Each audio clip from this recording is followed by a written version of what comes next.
আসসালামু আলাইকুম। আশা করি সবাই ভালো আছেন। স্বাগত জানাচ্ছি আজকের নতুন রেসিপিতে। আজকে আমি দেখাবো খুব সহজেই ঘরে থাকা উপকরণ দিয়ে কিভাবে তৈরি করে নিব নরম তুলতুলে ও সুস্বাদু কেক। কেক তৈরি করা একদমই সহজ আর খেতেও হবে দারুণ মজা। তাহলে চলুন দেরি না করে শুরু করি আজকের কেকের রেসিপিটি। আমি এখানে পরিষ্কার একটি বাটি নিয়েছি। বাটিটিতে একটি ডিম দিয়ে আমি পুরো কেকটি তৈরি করে দেখাবো। তো ভালো করে ডিমটাকে ফেটে নিয়ে আমি এখানে আলতো করে একটি চামচের সাহায্যে আস্তে আস্তে করে এটা আমি ফেটিয়ে নেব। ফেটিয়ে নিয়ে ভালো করে মিশিয়ে ফোমের মতো তৈরি করে নেব। দিয়ে দিব আমি 1 কাপ পরিমাণে চিনি দিয়ে আরও কিছু সময় ধরে আমি এই ব্যাটারটাকে রেডি করে নিচ্ছি। চিনিগুলোর সাথে যেন ভালোভাবে ডিমের মিশ্রণটি হালকা ফোমের মতো হয়ে আসে, তখনই বুঝবো এটা সঠিকভাবে প্রস্তুত হয়ে গেছে।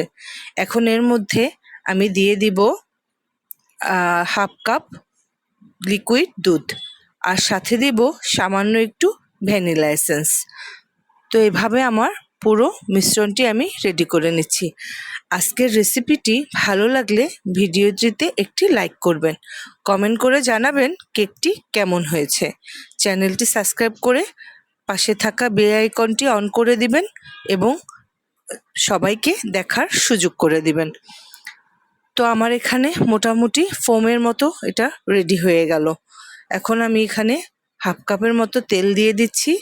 দিয়ে আরেকটু সময় নেড়েচেড়ে একটু সামান্য এসেন্স দিয়ে এবং লেবুর রস আমি 1/2 চা চামচ দিয়ে দিব।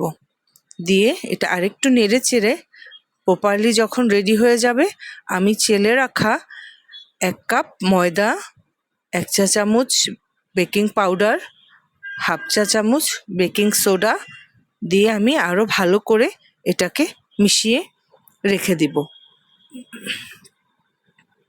তো এখন কেকের জন্য তৈরি করে নিয়েছি মোল্ডের ভিতরে আমি একটু বাটার লাগিয়ে কিছু কাগজ টুকরো করে মোল্ডটা ভালো করে রেডি করে নিচ্ছি।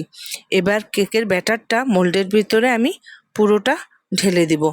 ব্যাটারটা আমি কিছুটা এভাবে নাড়াচাড়ার পরে আমি ব্লেন্ড করে রেখে দিয়েছিলাম। তো দেখেন মোল্ডটা আমার রেডি হয়ে আছে এবং ব্যাটারটাও আমি রেডি করে রেখেছি। এখন পুরোটা ব্যাটার আমি এখানে ঢেলে দিব। ওভেন রেডি থাকার কারণে আমি ব্রেক করে নিতে আমার খুব সহজ হয়ে গেছে। তো এভাবে আমি ওভেনে পুরো সেট করে দিয়ে দিলাম। দেখুন আমার প্রপারলি কেকটি রেডি হয়ে গেছে। কি সুন্দর একটি কালার চলে এসছে। কিছুক্ষণ আমি এটাকে ঠান্ডা করে নেব। ঠান্ডা হয়ে গেলে মোল্ডের ভিতর থেকে সাবধানে বের করে নেব। ঘরে বসে খুব সহজেই তৈরি করে নিলাম তুলতুলে এই সুস্বাদু কেকটি।